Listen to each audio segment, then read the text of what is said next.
Bruh. It's freaking freezing. How are you not cold, Aeon? Aw, you southern ponies are so cute. Here, let me warm you up. I know you well enough to know that you are not talking about a hug.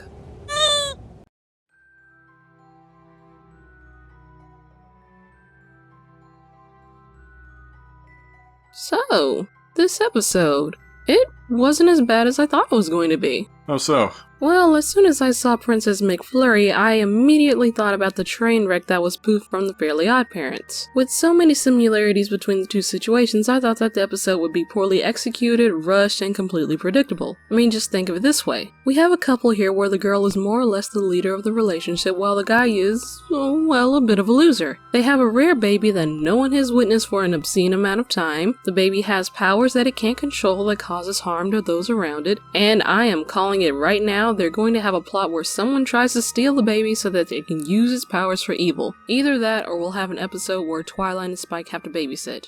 Or both.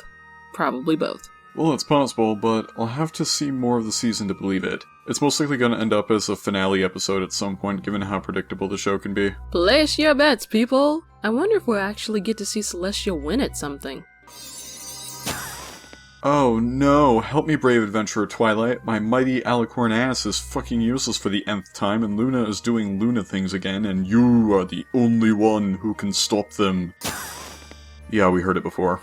The episode was rather schizophrenic in terms of its content. It was way too predictable on one end. We know the baby is gonna be nothing but a problem, and we know that the solutions Twilight finds aren't gonna help until the final act. On the other hand, there were things that were noticeably nice, but only because this show was MLP. I like that here the antagonist was more abstract, being that it was the weather, and how villains since Season 5 have been getting more diverse than evil, scary, demon god archetypes. Also nice was that we finally have something closer to a male hero in MLP who saved the day, actually has personality to him, and isn't a punching bag.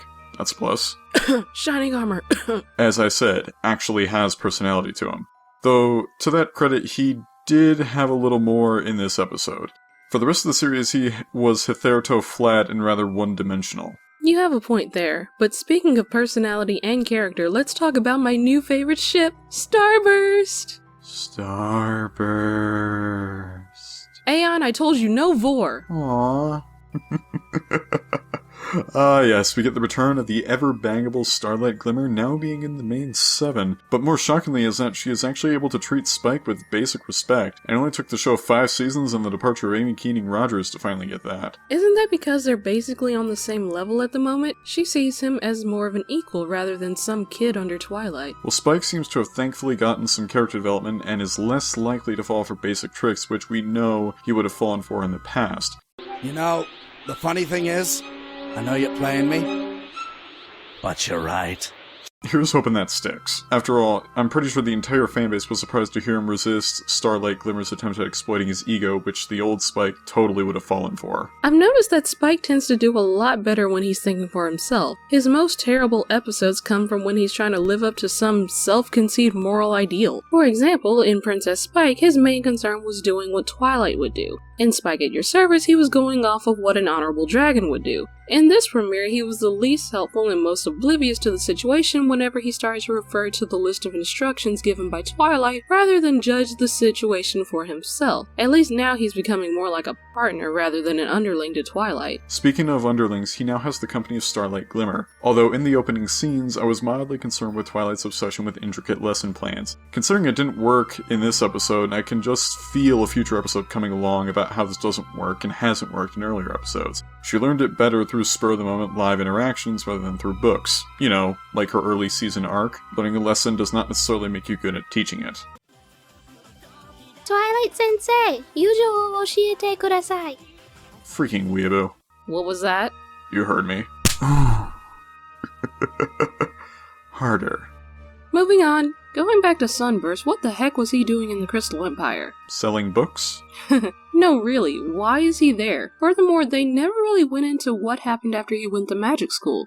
Did he pass? Did he fail? Is he in graduate school or something? This is all to the detriment of his character, too, and leaves far too much open for interpretation. We have no idea if there were real failings, personal failings, and it generates a lot of otherwise avoidable questions which could easily have been solved by a sentence or two explaining why he's there and what he does. I'm going to assume that he passed the written exams and maybe failed the practical ones, but let's go over what we really know about him. Alright,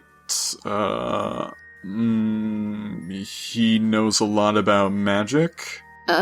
He was in magic school. Do we really have anything concrete about his character in this episode? Not really, and that's kind of the problem here. We can't really say anything about him other than that he seems to be good at magic and knows a lot about it. Beyond that, we can't say anything without making an out-the-ass assumption of some kind. We're reviewers. We live on assumptions. But you're right, the only thing we know for sure about him is that he was talented as a kid, something happened to him in magic school, and now he's unsatisfied with how he turned out. Speaking of feeling unsatisfied, we have Cadence keeping up the tradition of doing absolutely nothing for the plot, while everyone else saves the day. Probably to offset Celestia and Luna actually doing something for once. Yeah. Remember how active she was during Princess Spike? I'm beginning to think that all she really does is sit around getting Hoofacures all day. Oh wait. Well, at least Shining Armor came out with some character development, but he looks tired as hell. You know, considering how much more fatigued he looks than Cadence, it makes one wonder if he's the main caretaker of the baby, on top of his other duties such as Captain of the Royal Guard, being the prince, and head coach. Damn, how many things does he do? And now he's taking care of a baby on top of all that? I feel so sorry for the guy. Clearly he hasn't been allowed to sleep since he's at Applejack levels of delirium for most of this episode. Did you notice that not one person offered to take over his duties so he could get some sleep? Everything he did in this episode could have been written down on a post-it note while he took a nap. And all for naught, too. He didn't even get to do any of that stuff and stayed awake for nothing. Well, at least this episode had something really cool at the end. We got to see a MILF! Can we focus? Anyway, what I was trying to say was... She even talks, too. Damn it, Aeon, we're running out of time. I'm trying to talk about the... She's as hot as her daughter. Aeon!